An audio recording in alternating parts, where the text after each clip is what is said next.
మన లీడర్స్ అందరూ నన్ను గొప్ప చేయాలని చూస్తున్నారు. ఈ క్రెడిట్ అంతా వాళ్ళకే దక్కుతుంది. సో వెరీ హ్యాపీ, చాలా సంతోషం ఉన్నది. So good morning. ఎలా ఉన్నారు అందరూ? సో బాగున్నామంటారని ఇక్కడ భయపడిపోయినా.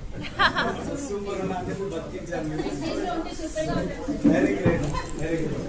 సో నేను కూడా సూపర్ డూపర్ ఎక్సైటెడ్ ఉన్నాను. సో అయితే నా పేరు శ్రీనివాస్ పట్టేమాను. కొత్త వాళ్ళ కోసం అయితే సో నేను హైదరాబాద్ నుంచి ఉన్నాను, తుర్కేంద్ర నుంచి సెటిల్ ఇన్ హైదరాబాద్. నా ప్రాపర్ నల్గొండ. సో నా ఎడ్యుకేషన్ బ్యాక్గ్రౌండ్ నాది MBA. నన్ను కొత్తగా ఈ రోజే చూసి ఈ రోజే నా మాట వినే వాళ్ళు ఎవరైనా ఉన్నారా ఇక్కడ? ఈ రోజే చూస్తున్నాను సార్. మీకు మాకు తెలియదు, ఎప్పుడో ఫోన్లోనో యూట్యూబ్లో చూసా. ఓకేనా? మీకోసం అయితే వాళ్ళకి తెలుసా? సో నా ఎడ్యుకేషన్ బ్యాక్గ్రౌండ్ నాది MBA కంప్లీట్ అయింది. తర్వాత నేను ఒక జాబ్ చేశాను కంపెనీలో సుమారుగా ఒక 1.5 year. సో అరౌండ్ 2012-13 ఎడ్యుకేషన్ చేస్తూ. సో అప్పుడే నాకు అర్థమైంది జాబ్లో జీతం ఉన్నది, జీవితం లేదు. ఇప్పుడు కూడా అంతేనా కాదా? అంతే కదండి, మొత్తం ఏం లేదు.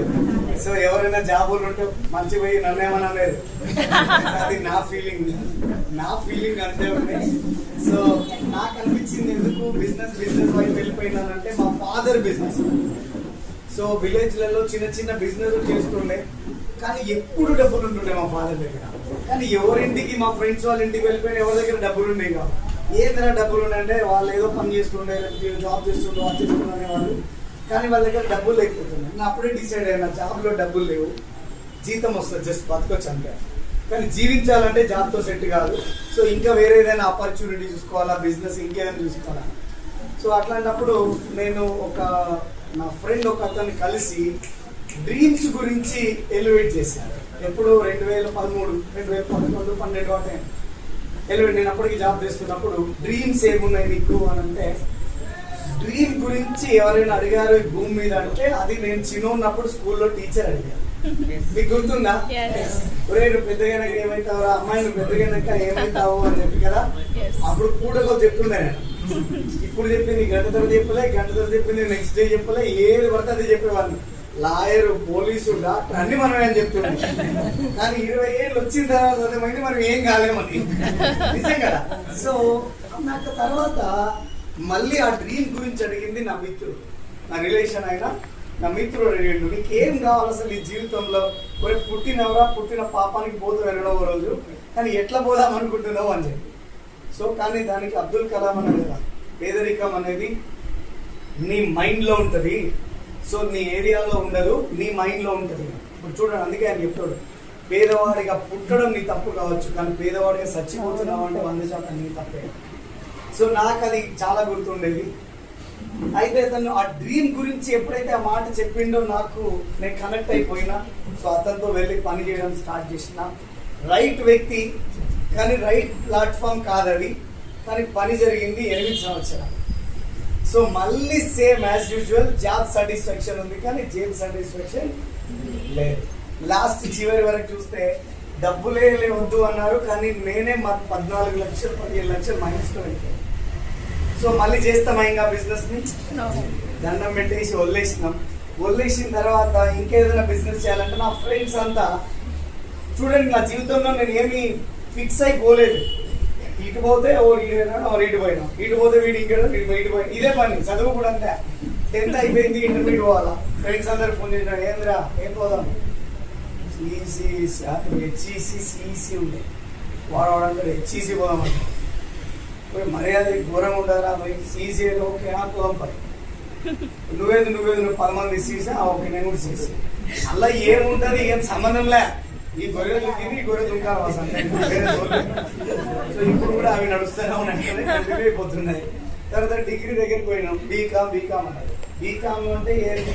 బీకామ్ కంప్యూటర్ అంటే ఏంటంటే అలా కంప్యూటర్ ఉంటుంది కాబట్టి మనం ఎప్పుడు కంప్యూటర్ చూడలేదు, కానీ కంప్యూటర్లో పోతాం. ఎందుకు కంప్యూటర్ ఎందుకు అంటే రోజు ఒక గంట సేపు కంప్యూటర్ వస్తుంట అంటే తెలుసు, ఇంకేం తెలియదు. చలో బీకామ్ కంప్యూటర్లో వెళ్ళిపోయినాం. MBAలో ఫినాన్స్ మార్కెటింగ్ ఎట్లా తెలుసు మనకి, ఫినాన్స్ అనేది చూద్దాం వెళ్ళిపోయినాం.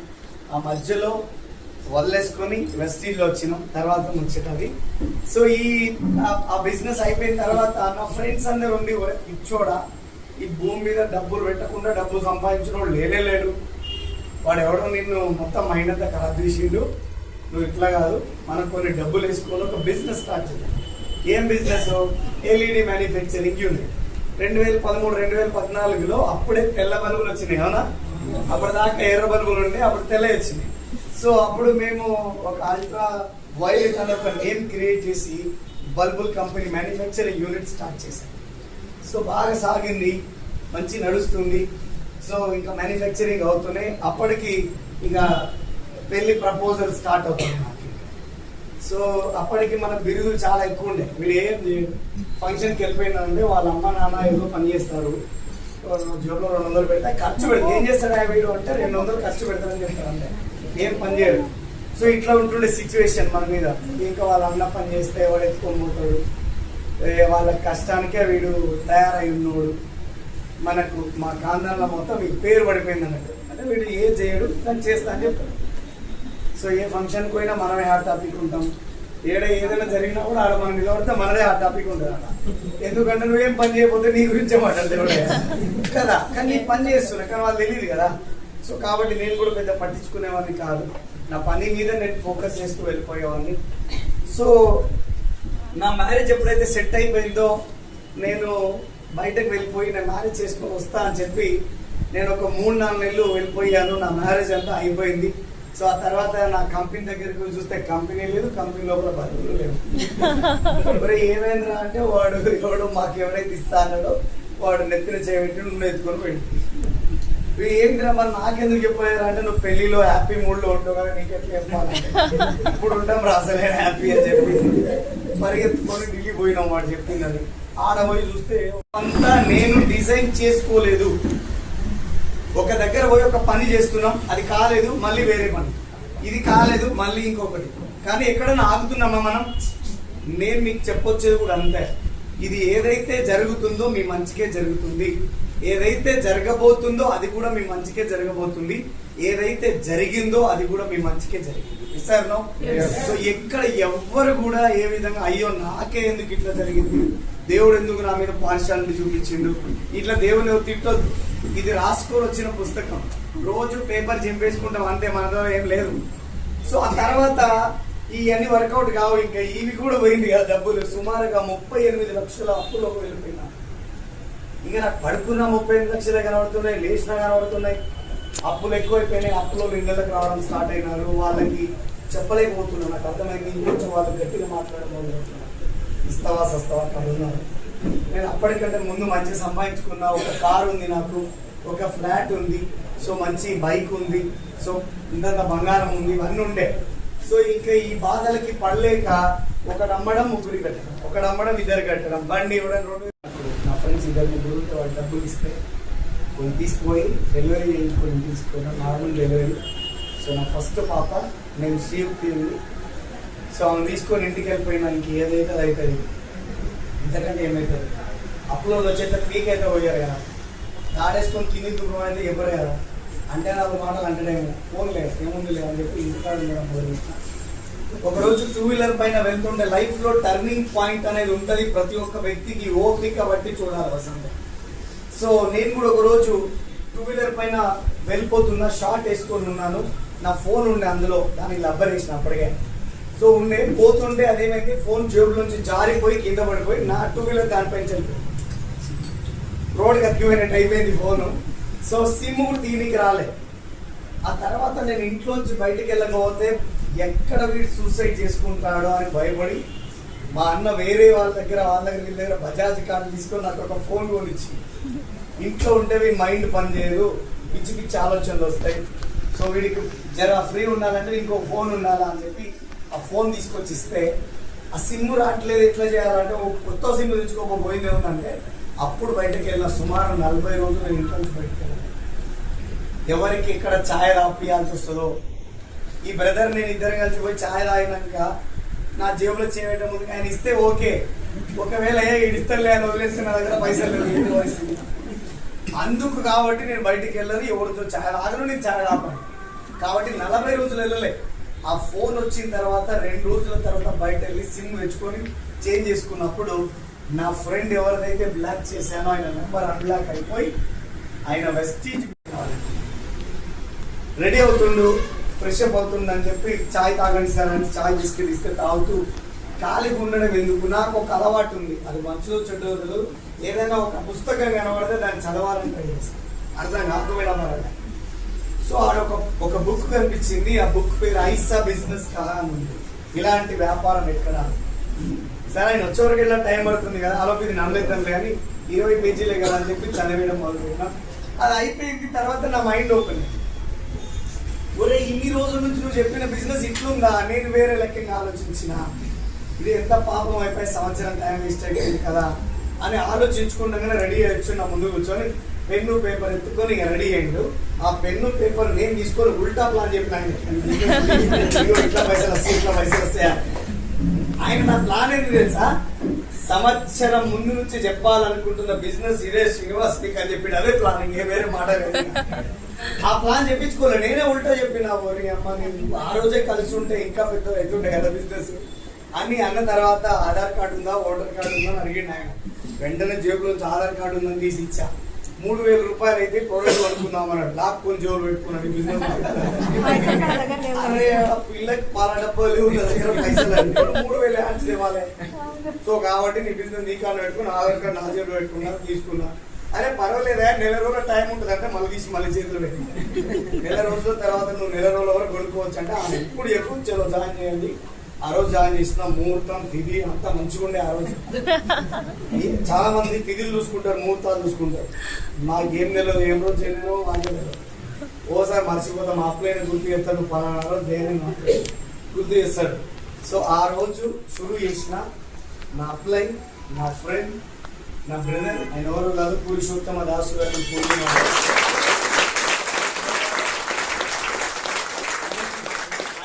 బిజినెస్ లోకి ఎంటర్ అయ్యాను. సో ఆ తర్వాత నేను ప్రోడక్ట్ పర్చేజ్ చేయడం కోసం ఇంకా ఫంక్షన్స్ అవి మళ్ళీ మనకి ఉన్నాయి కదా విడుదలు. సో ఫంక్షన్స్కి వెళ్తుంటే ఒకరోజు నా గురించి అందరూ మాట్లాడుతారు. సో వీడు పెళ్ళయింది ఇంకనన్నా వీడు మారుతాడా అంటే వీడు అట్లా కూడా మారట్లేదు, కొన్ని జీవితాలు అంతే మారలేదు కదా. సో కాబట్టి అంటుంటే నేను ఫంక్షన్ అయిపోయింది. ముందేమో బాగున్నా సీన్ అని అంటే బాగున్నా బ్రదర్, బాగున్నారా అంటే బాగానే ఉన్నా అంటారు. మళ్ళీ మనం పక్కకు పోయిందంటే ఇంతసేపు నీకు జోలు చెప్పాక అది వీడియో అంటే మనం ఎంత గెస్ట్ ఒక్కమైనా కూడా మన గురించే మాట్లాడతాం. ఈ అదృష్టం ఎవరికైనా దక్కుతా, నాకు దక్కింది. కిందకు వచ్చిన తర్వాత మా ఫ్రెండ్ గారు వచ్చింది, ఒరే నాయన నువ్వు మంచిగా పైన నవ్వుతాను రా నీ జోలు ఎత్తి, నీకన్నా బుద్ధి ఉందా ఏమన్నా, నువ్వు ఏం మనిషివి, పని అంటావు, కంపెనీ స్టార్ట్ అంటావు, డబ్బులు పోయినా నువ్వు ఎప్పుడన్నా బాగుపడతావారా, డేటాలో ఎప్పుడన్నా రాసుకుంటాను నేను, నాకు తెలుసా. కానీ వాడితో ఒక మాట చెప్పి, అరే రీసెంట్గా ఒక మంచి బిజినెస్ విన్నా, చాలా బాగా అనిపించింది, ఇన్వెస్ట్మెంట్ కూడా లేదు, కానీ ప్రొడక్ట్స్ కొనుక్కొని వాడుకోవాలి, అవి వాడుకోకుండా మనం ఎవరు చెప్పడానికి లేదు. సో కానీ చాలా వండర్ఫుల్ బిజినెస్ చేస్తే బాగుంటుంది అంటే వాడు అడిగిండు ఎంత డబ్బు కావాలరా నీకు అని చెప్పిన. ప్రస్తుతం అయితే 10,000 ఉండేది, 5,000 ఉంటే చాలా. వాడు అన్నాడు జోబు నుంచి ఒక కార్డు తీసి చేతిలో పెట్టిండి, SBI క్రెడిట్ కార్డు, 10,000 లిమిట్ ఉంది, పాస్వర్డ్ కూడా క్రియేట్ చేయలేదు, చేసుకోపో వాడుకో, నువ్వు బాగుపడతావంటే ఇంకా 10,000 ఇస్తారా, నువ్వు బాగుపడరా అని చెప్తుంది. సో నా ఫ్రెండ్కి ఒకసారి మీరు క్లాప్స్ ఇవ్వాలి. బిజినెస్ స్టార్ట్ అవ్వడానికి వాడు నాకు హెల్ప్ చేస్తే బిజినెస్ స్టార్ట్ చేశాను. వెస్టీజ్ లో 3,800 రూపాయలు పెట్టి ప్రోడక్ట్ పర్చేజ్ చేసుకున్నాను. వాడడం స్టార్ట్ చేయాలి, ఇంటికి కాటన్ తీసుకొని వెళ్ళిపోయినాను. ఇంటికాడ అమ్మోర్లు రెడీ ఉన్నారు. సో నా వైఫ్ ఒక పక్క, మా వదిన ఒక పక్క ఉంది. సో అప్పటికి మా మదర్ విలేజ్ లో ఉంది. సో ఇంకా ఇంటి పోయిన తర్వాత ఇక్కడ నుంచి ఇక ఇద్దరు ఒకటేసారి నా చెవులలో వస్తున్నాయి, ఇంకా రక్తాల కారండి తిట్లు, నీకు బుద్ధి ఉందా, నీ బుర్ర ఉందా, పిల్లకి వాళ్ళ డబ్బాలు ఎవరా అంటే నువ్వు పోయి ఏదో ప్రొడక్ట్ పెట్టుకొచ్చినా ఇప్పుడు ఈ సొప్పులు రచుకొని ఎవరు తెల్ల కావాలా, ఇప్పుడు నువ్వు తెల్లగా ఎక్కడ పోవాలా, ఇవి ఉంటాయి కదా రచ్చరచ్చ. సో అవన్నీ నడిచింది అంతా అయిపోయిన తర్వాత వెళ్ళి ఏదో తిరిగి ఇంత పెడితే తిరిగిపోయి పడుకున్నాం.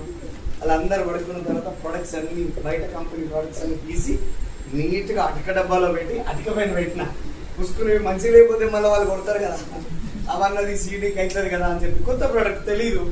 సో కాబట్టి తీసుకుపోయి అటిక పైన పెట్టి అన్ని మన ప్రొడక్ట్స్ వెస్టీజ్ ప్రొడక్ట్స్ అన్ని ఇంటి నిండా పెట్టి మళ్ళీ పోయి పడుకున్నా. ఆ నెక్స్ట్ డే దొంగ నిద్ర పోయినా, 9 గంటలకు లేచిన. 7 గంటలకు వచ్చి చూస్తారు, లేస్తేనే నా బ్రష్ చేయడం పెట్టినా అడుగుదాం, కొత్త బ్రష్లు ఉన్నాయి, వాడరు కదా వాళ్ళు. సో కాబట్టి నేను పడుకోవడం లేస్తే కదా నన్ను అడిగేదా, నేను పడుకోవడం నుంచి లెవలే. సో ఆ తర్వాత ఏదో ఒకటి తొమ్మేద్దామని చెప్పి అన్నీ తీసుకొని సోపులు, స్నానాలు, బ్రష్లు వేసుకొని అవన్నీ వేసుకొని 2 రోజులు అయింది. నన్ను అడగలే, నా బ్రష్లు ఎక్కువైనాయి, నా సోప్ ఎవరు అడగలేదు, వాడుకున్నారు, వాళ్ళే చేస్తున్నారు. 3 days తర్వాత వాళ్ళు మాట్లాడుతున్నారు, ఇద్దరు సిస్టర్స్, ప్రొడక్ట్ బాగున్నాయి కదే, మన ఇంట్లో వాడే ప్రొడక్ట్ కంటే ఇవి చాలా బాగున్నాయి కదా అని వాళ్ళు మాట్లాడుకుంటున్నప్పుడు మనకు కూడా గోల చెవులింటే మనకు కూడా కొంచెం తినబడింది. సో అప్పుడు అమ్మ బిడ్డ వీళ్ళకి నచ్చిందంటే ఇక జనాలకు నచ్చుతుంది, అంతే కదా. మన ఇంట్లో నచ్చితే వేరే ఎవరికైనా నచ్చవచ్చు, మన ఇంట్లో పప్పుచారు మంచిదని పక్కింటి వాళ్ళకి ఎందుకు నచ్చుతుంది, నచ్చదని. సో కాబట్టి ప్రొడక్ట్స్ బాగుంటాయి. ఏం చేయాలి నెక్స్ట్? అప్పుడు ఫోన్ చేశాను ఆఫ్లైన్కి, ఇక నేను బిజినెస్ షురూ చేస్తా అని చెప్పి. ఇక షురూ చేయి నువ్వు, ఇక కమిషన్ కూడా వస్తుంది నీకు, మస్తు పైసలు వస్తాయి అన్నాడు ఆయన. నేను అనుకున్నా అబ్బో పైసలు అంటే బాగానే రావచ్చు, అనుకోవడానికైనా ఉండాలి కదా మనకి. కానీ నాకు అనిపించింది ఎంత పెట్టి కొన్నా అంటే 3,800 పెట్టి కొన్నా, నాకు ఎంత రావాలి పైసలు? 3,000 వస్తాయా? ఎక్స్పెక్టేషన్ జనాలు ఎట్లుంటారండి ఇప్పుడు కూడా, ఇప్పుడు 1,500 కొట్టాడు, 10వ తారీఖు కోసం వెయిట్ చేస్తాం.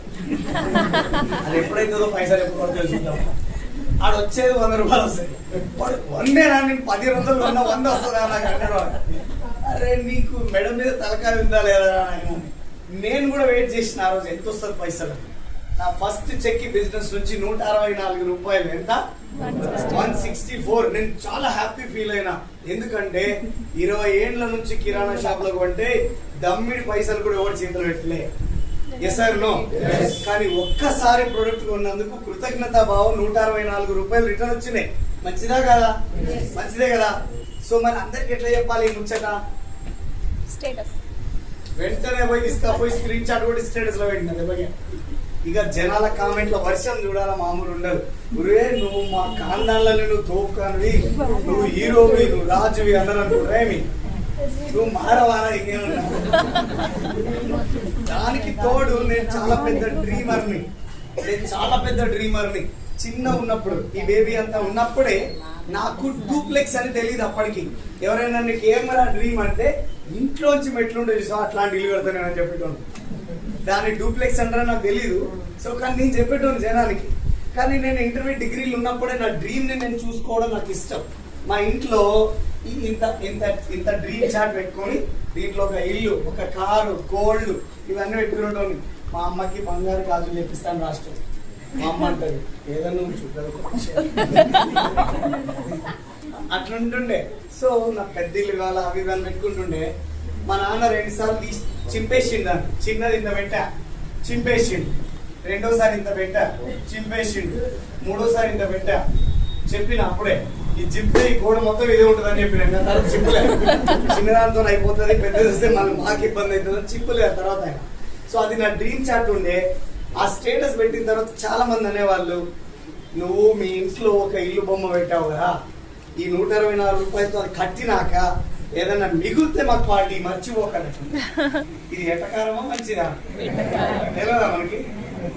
ఆల్ ది బెస్ట్ అంటుండే. నేను కూడా మళ్ళీ అనుకోని 2nd మంత్ వర్క్ స్టార్ట్ చేసాము. 2nd మంత్ లో నా ఇన్కమ్ 512 రూపీస్, 512. సో ఆ తర్వాత మళ్ళీ చూద్దాం స్టేటస్ లో పెడితే ఏమవుతుందని స్టేటస్ పెట్టా. ఇక జనాలు తిట్లు లేవు. సో సప్పట్లు, థమ్స్అప్లు సావులు పెట్టేస్తున్నారు. 3వ నెల ఈ 2 నెలలు అర్థమైంది బిజినెస్ ఎట్లా చేయాలి. ఏదైనా లెర్నింగ్ ఈజ్ ఎర్నింగ్ కదా. ఇందాక నాగమణి మేడం మనకి లెర్న్ టీచ్ డూప్లికేట్ చెప్పిందిగా, లెర్నింగ్ ఈజ్ ఎర్నింగ్. సో కాబట్టి 2 నెలలు నేర్చుకున్నాను. 3వ నెల బిజినెస్ స్టార్ట్ చేశాను, బ్రాంచ్ డైరెక్టర్ కంప్లీట్ చేశాను. నా ఇన్కమ్ 17,900 రూపీస్ తీసుకున్నాను. మంచి ఇన్కమ్ అనేది. సో 17,900 5 సంవత్సరాల ముందు మంచి ఇన్కమే కదా, మంచి ఇన్కమే. సో ఆ తర్వాత మరి అది కూడా స్టేటస్ లో పెట్టాలి, ఇది 2 పెట్టినప్పుడు. కానీ ఒక్కడు మర్చిపోయి కూడా సపోర్ట్ కొట్టుకోవడం. ఆ రోజు మొదలైన నా చెక్కు నా హైయెస్ట్ ఇన్కమ్ వెస్టీజ్ నుంచి 10 లక్షల రూపాయలు ఉంది.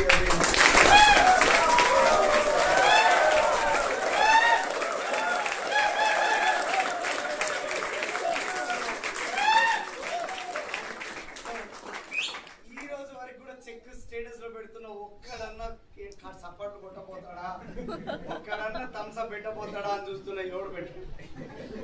రెండోది ఆ కార్లు ఈ కార్లు అంటే ఇదే బిజినెస్ నుంచి మంచి బిజినెస్ బిల్డ్ అవుతుంది. సో తర్వాత అందులో సార్ మరి 10 లక్షలు వచ్చినాయి కదా, కష్టాలు ఏం లేవా అంటే కష్టాలు లేకుండా జీవితం ఉందా? Yes or no?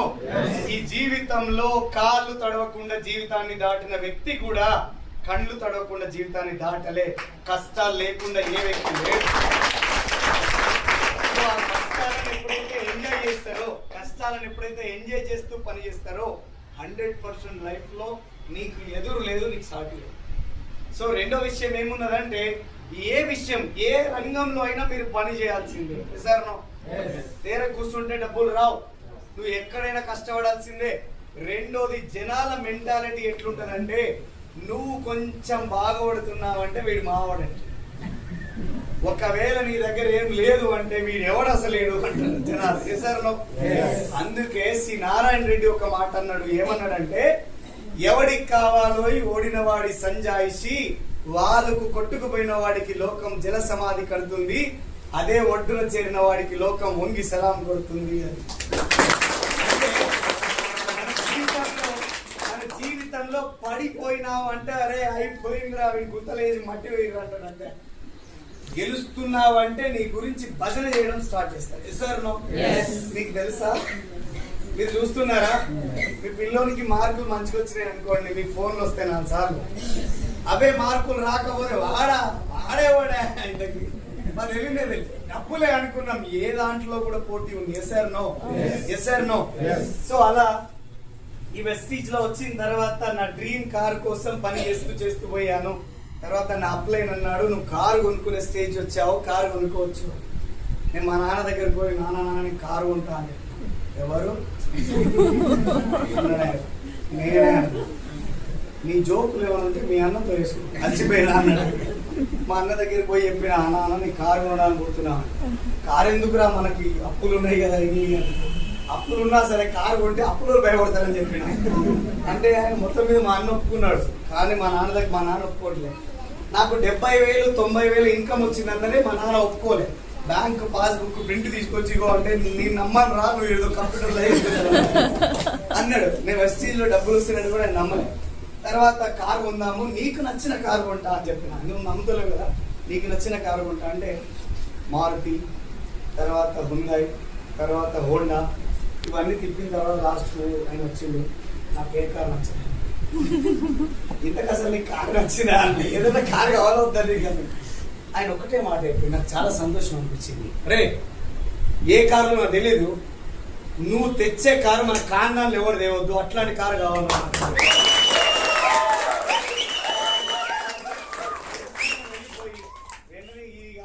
నువ్వు ఎక్కువ పడినని చక్కగా స్కోడా షోరూమ్ తీసుకుపోయి స్కోడా ర్యాపిడ్ కారు కొన్న 19.5 లక్షలు అంటే అప్పుడు 4.5 సంవత్సరాల ముందు. ఆ తర్వాత మా నాన్నకి ఆయనకు ఏమంటారంటే కొంచెం రికగ్నైజ్ అవ్వడం చాలా ఇష్టం ఆయనకి. అంటే ఓన్గా నేను బండి నడపాలా, కారు కొనుక్కోవాలా, నేనే నడపాలా కారు అనేది ఉంటుంది. అట్లా ఫ్యామిలీ కోసం ఒక వెహికల్ కావాలని చెప్పి ఫోర్డ్ ఇండియర్ కొన్నా. సో ఆ ఫ్యామిలీ కోసం ఎప్పుడైనా బయట వెళ్ళాలంటే, సో నా డ్రీమ్ కార్ అయిన బెంజ్ పర్చేజ్ చేసిన 78 లక్షల రూపాయలు బయట పెట్టినా.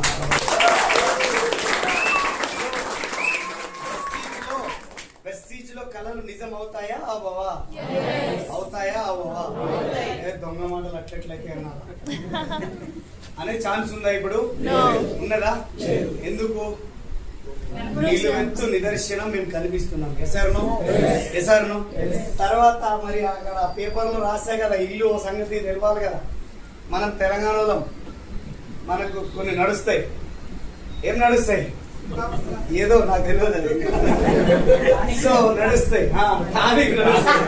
Very great. సో మా నాన్న కూడా ఎప్పుడు వస్తున్నప్పుడు అంటుండే, బయట ఏడున్నావు అని. నేను రోడ్ పైన ఉన్నా, వచ్చేటప్పుడు కొంచెం తీసుకురా అంటుండే.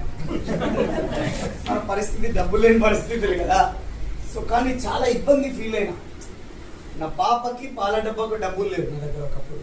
సో రోజు ఎవరు కనిపిస్తే వాళ్ళ దగ్గర నేను డబ్బులు అడిగాను. 500 ఉంటుంది మామ, 200 ఉంటుంది మామ, నేను మళ్ళీ ఇస్తాను ఎక్కువ అని చెప్పి. అంటే ఇచ్చేవాడిని ఎవరి డబ్బులకి, కానీ ఇమీడియట్గా అడ్జస్ట్ కావడం కోసం అడిగేవాడిని. ఎవరు ఏమనుకున్నారో నాకు తెలియదు, కానీ నా బిడ్డ ఆకలిని మాత్రం నేను చూసుకున్నాను. నన్ను ఏమనుకుంటాడు, నా క్యారెక్టర్ గురించి ఏం మాట్లాడతాడు అది నాకు సంబంధం లేదు, నథింగ్ అనిపించేది. నా బిడ్డని బతికించుకోవాలి, నాకు అదే ఇంపార్టెంట్ అంటే. సో ఎవడేమో నాకు సంబంధం లేదంటుంది. సో నా ఫస్ట్ బేబీకి పాల డబ్బా కొనలేని శ్రీనివాస్ వడ్డేమాను రెండో బేబీని బెంచ్ కార్లో తిప్పుతున్నాడు ఈరోజు.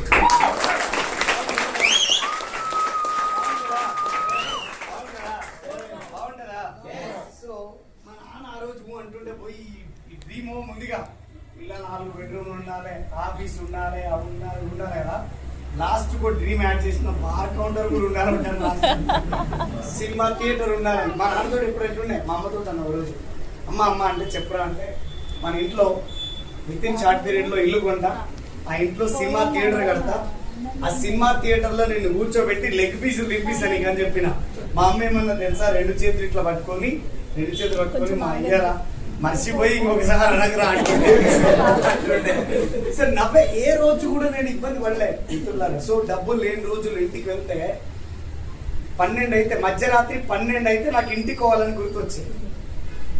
సో ఇంటికి పోవాలి 12:30, 12:45 ఇంటికి వచ్చేవరకు మన కోసం ఆ మిగిలిపోయిన అన్నం వెయిట్ చేస్తుంటే చల్లగా అయిపోయి గిన్నెలన్నీ పెట్టి వెయిట్ చేయాలి. పడుకునే వాళ్ళు మనం పోయి డోర్లు ఓపెన్ చేసినా సప్పుడైనా, ఆ ప్లేట్లు ఓపెన్ చేసినా సప్పుడైనా మా అయ్య మామూలుగా అనుకోతుండే, అందుకుంటుండే వచ్చిండు గ్రేట్ లీడర్ వచ్చిండు అంటుండే.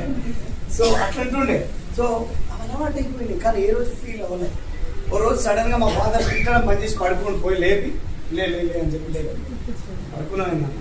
ఏం చేయాలి మరి అంటే, అన్నం తింటుంటే నువ్వు కనీసం ఒక మాట అని అనాలి కదా కదా. రోజు తిట్టాడు, సడన్ గా రోజు బంద్ చేసి లేపి తింటున్నా చెప్పంటుండే, రే నీ అంత లేడు తినిపోరా వదిలేసిన తినిపో అట్లుంటుండే నా పొజిషన్. కానీ ఈరోజు మా ఫాదర్ నాకు ఒక కొడుకుంటే ఎంత ఎంజాయ్ చేస్తాడో అంత ఎంజాయ్ చేస్తుంది. నేను అంతకంటే అదృష్టం లేదు కావాలి. సో ఈరోజు నా డ్రీమ్ హోమ్ స్టార్ట్ అయిపోయింది. 2 సంవత్సరాల ముందు నా డ్రీమ్ హోమ్ లో వెళ్ళాను. 4 బెడ్రూమ్లు అనుకున్నాను, 6 బెడ్రూమ్లు వచ్చినాయి. సో సినిమా థియేటర్ అనుకున్నాను, సినిమా థియేటర్ కట్టుకున్నాను, home theatre. And bar counter అన్నాను, అందులో పెట్టాను. 4-5 లక్షల స్టాక్ పెట్టుకున్నాను, నా కోసం కాదు మా ఫాదర్. సో పెట్టేశాను. సో ఈరోజు మంచి లైఫ్ లీడ్ చేస్తున్నాను. నా ఇల్లు పక్కన కొన్ని 100 గజాల ల్యాండ్ తీసుకొని నేను గార్డెన్ చేసుకొని ఆ కూరగాయలు పండించుకొని తింటున్నాను. అంతకంటే ఆలోచిస్తున్నాను. సో ఇప్పుడు మీ అందరికీ నేను ఒకటే మాట్లాడతా, పడ్డోడు ఎప్పుడు చెడ్డోడు కాదు. ఎస్ఆర్ ఆ రోజు ఫంక్షన్స్కి వెళ్తే ఈ బిరుదులను ఉన్నాయి కదా, ఎప్పుడన్నా ఒకసారి అనిపిస్తుంది అమ్మ ఎవడైనా కూడా ఎదురుగా కూడా ఎవడైనా అంటే బాగున్నాను, ఎవడనలే నాతోటి. ఇప్పుడు కూడా ఫంక్షన్స్కి వెళ్తున్నా, కానీ ఎవడూ అడ్డుపడట్లే, ఎవడూ కనీసం మందలిస్తలే. నేను పోయిన టైం అంటే రెండో విషయం, మనకెక్కడ టైం ఉంది, పోయినామా స్టేజ్ మీద పోయి కార్డు ఇచ్చినామా, దిగి మళ్ళీ వచ్చి కార్లో పడ్డామా, మళ్ళీ వెళ్ళిపోతున్నాం, మనకేం లేదు. చూడండి, ఎవరెవరైతే మాట్లాడినారో వాళ్ళ నోరులు బయట పడ్డాయి. Yes or no? కానీ ఈరోజు సక్సెస్ అయినారా వాళ్ళు? అయినారా? కానీ ఆ మాటలు విని మైండ్ తీసుకున్న శ్రీనివాస్ వడ్డేమాను ఈరోజు కోటీశ్వరుడు అయింది. నేనేమంటున్నానంటే, విమర్శించిన వాళ్ళ విగ్రహాలు లేవు ట్యాంక్ బండ్ పైన, విమర్శించబడిన వాళ్ళ విగ్రహాలు ఉన్నాయి ట్యాంక్ బండ్. మీరు గెలవాలంటే పక్కన మీకు ఇంత బుడిద చల్లడు కావాలా, వాళ్ళు లేకపోతే మీరు గెలవలేరు. గట్కేసర్లో మీరు ప్లాన్ చెప్పినప్పుడు నెగిటివ్లు వస్తలేవా? ఎవరు మిమ్మల్ని నెగిటివ్ మాట్లాడతలేరా? మాట్లాడకపోతే చెప్పండి, హైదరాబాద్ నుంచి ఒక బస్సు కట్టి పంపిస్తా, గలీలో ఉంచుతా. మీరు ఏదైనా ప్లాన్ చెప్పాలో వాళ్ళు నో అనాలి, మీరు ప్లాన్ చెప్పాలో నో అనాలి. సో అనిపిస్తా. నో అంటే చాలా మంది ఏమంటారు అంటే, సార్ నో అంటే నాకు కోపం వస్తుంది సార్, వాడు ఎట్లా అంటాడు సార్ నో, నేను ఇంత పెద్ద మనిషిని పోయి ప్లాన్ చెప్తుంటే వాడు నో అంటాడు. వాడు నన్ను నో అంటే ఏమవుతుంది, ఎందుకు మనం దాన్ని ఫీల్ అవ్వాలి, ఎందుకు ఇబ్బంది పడాలి? నో అనండి ఒకసారి.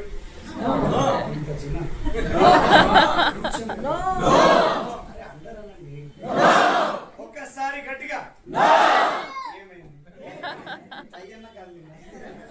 ఏమైతుంది నో అంటే, వాడికి నాకు వద్దు మొర్రు అని వాడు మొత్తుకుంటుంది, నీకేమైతుంది? వాడి జీవితాన్ని వాడు వద్దు అనుకుంటున్నప్పుడు నువ్వెందుకు అంత ఇబ్బంది పడు? Yes sir no? నో అంటే నా దృష్టిలో ఒకటే మీనింగ్ ఉంటుంది, అదే నెక్స్ట్ ఆపర్చునిటీ. మేము నెగటివ్ థింక్ చేయలేదు, ఇప్పటి వరకు చేయను కూడా. నో అంటే ఓ ఇది నీతో కాదు, అయ్యా నాతో కాదు, ఇది నువ్వు ఇంకెవరికైనా ట్రై చేయి అని చెప్తున్నా ఆయన. దాంట్లో నష్టం ఏముంది? నా టైం సేవ్ చేస్తుండు, నా మనీ సేవ్ చేస్తుండు, నా ఎనర్జీ సేవ్ చేస్తుండు. నేను గంట సేపు మీతో మొత్తుకొని తర్వాత నో అన్నారు అనుకోండి, ఏమనిపిస్తుంది? ఒరే నిన్ను మామూలు కొట్టాలనిపిస్తుంది కదా. ఆ ముందే చెప్పడానికి పోయినప్పుడు సార్ నాకు కాదు సార్ అన్నారు అనుకోండి, నేను దండం పెట్టేస్తాను, ఆయన నువ్వు దేవుడు, టైం సేవ్ చేసినావు, నాకు చాలా హ్యాపీ. చలో నీ పని చూస్తే నా పని నేను చూసుకుంటా అంటాను, అవునా కదా? Yes sir no. ఇప్పుడు ఇన్ని ఇబ్బందులు ఉండి, ఇన్ని కష్టాలు పడి, ఇంత హ్యాపీగా ఇంత హార్డ్ వర్క్ చేసి మేమే గెలవగలిగినప్పుడు మీరు గెలవలేరా? ఎంతమందికి నమ్మకం ఉంది? ఎంతమందికి నమ్మకం ఉంది? తొక్కలో తదాస్తు దేవత గట్కేసల్లో 2:30 కూడా కనబడుతుంది. పక్కన కీసత్తా ఉంది, అన్నం చేతులు ఎత్తినాయి వస్తాయి. రాకపోతే నాకు తెలియదు. ఇప్పుడు అడుగుతున్నా, ఎంతమందికి సక్సెస్ కావాలి? అందరికి కావాలా? 2 చేతులు కూడా ఎత్తులు కొంతమంది డబ్బులు కావాలండి. 100%. నీ జీవితం గురించి నువ్వే సీరియస్ గా మాట్లాడకపోతే పక్కింటోడు మాట్లాడుతూ వస్తారా? Yes or no?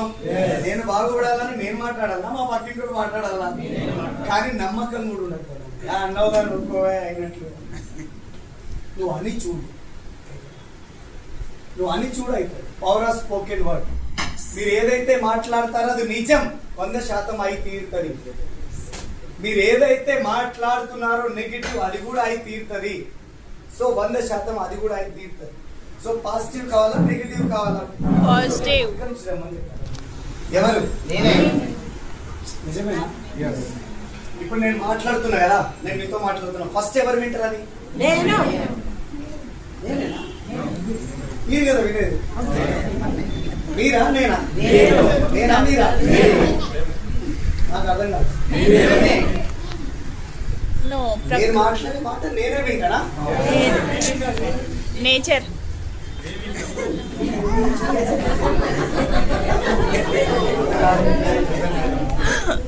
ఇప్పుడు నేను మాట్లాడుతున్నది ఫస్ట్ నేను వింటానా, మీరు వింటారా?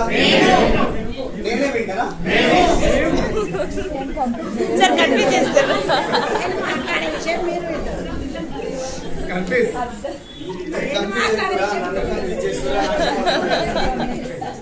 సరే, సో నేనేం చెప్తున్నా, ఏ మాట అయితే మీ నోట్లోంచి బయట వస్తుందో అది ఫస్ట్ వినే వ్యక్తి కూడా మీరే. ఇది పద్యం నిజం. ఇప్పుడు చెప్పండి, నీ మైండ్ కి పాజిటివ్ ఇస్తావా, నెగిటివ్ ఇస్తావా? మరి పాజిటివ్ మాట్లాడుతున్నామా, నెగిటివ్ మాట్లాడుతున్నామా? ఇప్పుడు కాదు. అప్లై ఇంటికి వచ్చినప్పుడు, కౌన్సిలింగ్ అన్నప్పుడు, ఒక వ్యక్తి ప్లాన్ చెప్తే నో అన్నప్పుడు మనం పాజిటివ్ మాట్లాడుతున్నామా, నెగిటివ్? మనం నెగిటివ్ మాట్లాడినప్పుడు పాజిటివ్ రిజల్ట్ వస్తుందా? Yes or no?